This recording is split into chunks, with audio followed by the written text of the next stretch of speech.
Medical college ہیں، تمام چیزیں جو اصل میں محسن محمد حضرت مولانا شاہ مفتی محمد عبداللہ صاحب پھولپوری نور اللہ مرقدہ کی ترتیب ہے، انہیں کی طرف سے نظام بنانا طے کیا گیا تھا، جس پر ہم لوگ چل رہے ہیں اور کوشش کر رہے ہیں کہ اللہ تعالیٰ یہ کام جلد از جلد ہم لوگوں سے لے۔ اس کے لیے دعا بھی ہے، آپ سے بھی یہ کہا جائے گا کہ دعا کریے گا اور سامعین کو بھی بتائیے گا۔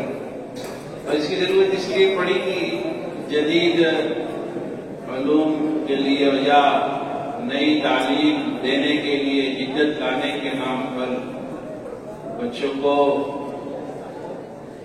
خسارے اور نقصان میں ڈالا جا رہا ہے، چوراہوں پر انہیں بے عزت اور بے آبرو کیا جا رہا ہے، اس لیے یہ ترتیب بنائی گی۔ رات بہت ہو گئی، سوال تو آپ کا بہت اچھا والا تھا لیکن دیر ہو گئی، اس وجہ سے مختصر یہ جواب آپ کو دے رہے ہیں۔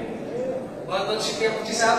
مفتی صاحب، دوسرا سوال یہ ہے کہ مسلمانوں میں بڑھتے ہوئے اختلاط کے واقعات تو آپ کے سامنے، اس سلسلے میں آپ کیا کہنا چاہتے ہیں؟ اس میں تو سب سے بڑی وجہ جو ہے وہ ایجوکیشن ہی ہے، اور بہت سی وجوہات ہو سکتی ہیں، لیکن ایک بڑی وجہ ایجوکیشن ہے، تعلیم ہے۔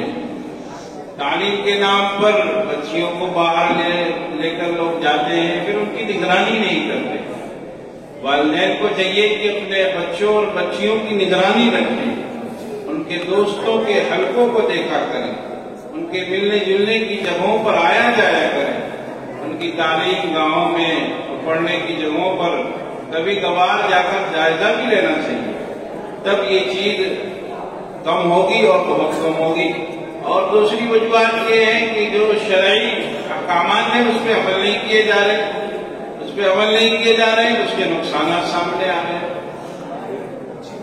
بہت بہت شکریہ مفتی صاحب۔ تیسرا سوال یہ ہے کہ ماشاءاللہ آپ کے دینی اسفار ملک بھر میں ہوتے رہتے ہیں، میں چاہتا ہوں کہ آپ اپنے اسفار کے تجربات سے ہمارے سامعین کو بھی مستفید بنائیں۔ جی، اللہ تعالیٰ نے قرآن کریم میں یہ بات ارشاد فرمائی ہے، سیرو فی الارض، زمین میں چلو پھرو، تو جانے پھرنے سے بہت سی چیزیں پتہ چلتی ہیں۔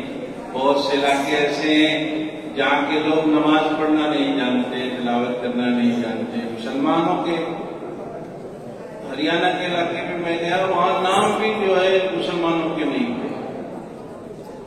تو بہت سے ایسے علاقے جہاں جا کر پتہ چلتا ہے کہ لوگ تعلیم سے کتنے دور ہیں، دین سے کتنے دور ہیں۔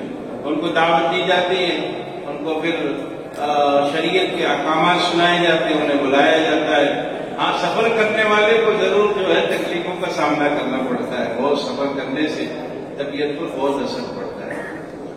جی صاحب، میں بہت شرمندہ ہوں کہ آپ سے 3 سوال کا وعدہ ہوا تھا، بس چوتھا سوال ہے بہت اہم، اگر آپ اجازت دیں تو۔ جی مفتی صاحب، ابھی ایک صاحب ہمارے چینل پہ آئے تھے اور ایسے ہی بہت سے مسلمانوں کا بھی یہ کہنا ہے کہ ان کے باپ دادا کی اوقات کی جو جائیدادیں ہیں ان کا صحیح استعمال نہیں کرتے، آپ کیا کہنا چاہتے ہیں؟ اس میں ایک بڑی وجہ تو حکومت کی جو اس طرف میں توجہی ہے وہ تو ہے ہی ہے، اپنے لوگوں کی بھی کچھ کمی، اپنے لوگوں کو بھی اس میں بہت کمی ہے، اس لیے کہ جو لوگ وہاں پر بیٹھائے جاتے ہیں ذمہ دار بنا کر، تو وہ خود ہی اسی میں شامل ہو جاتے ہیں۔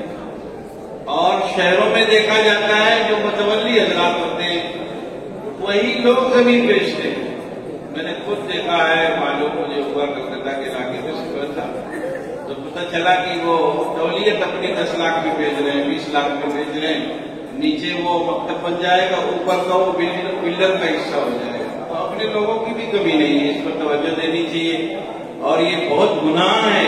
جو چیز اسلام کے لیے وقف کی گئی اسی کے استعمال میں ہونی چاہیے، اور اس کی طرف توجہ بہت زیادہ دینے کی ضرورت ہے، اور مسلمانوں کو بالخصوص جہاں جہاں زمینیں قیمتی ہوئی ہیں وہاں پر مسلمان ہی اس کو فروخت کر رہے ہیں، مسلمان ہی اس کی جو ڈیل بنا کر دے رہے ہیں، مسلمان ہی اس پر زمین 99 سال کی دے رہا ہے، اور جو چیئرمین بیٹھتا ہے وہ بھی مسلمان ہی ہوتا ہے ابھی تک تو، اور چیئرمین جو بیٹھتا ہے وہ بھی لیز پہ پڑتا ہے زمینیں سے 2 روپیہ 5 روپیہ 10 روپیہ پوری زمین پہ ایکڑ لیز پر دے دیتے ہیں۔ آپ جائیں گے جب وہاں سے نکالیں گے کاغذات کے بعد پتہ چلے گی اس میں جو ہے جو مسلمان ہیں انہیں اپنا خاص کردار ادا کرنا چاہیے. بہت بہت شکریہ مفتی صاحب. ناظرین آج کا ہمارا لائیو شو یہیں پر ختم ہوا. ملتے ہیں اگلے سال ماہ رجب میں. تب تک کے لیے خدا حافظ. آپ کا میزبان آصف مسیح بہرائچ.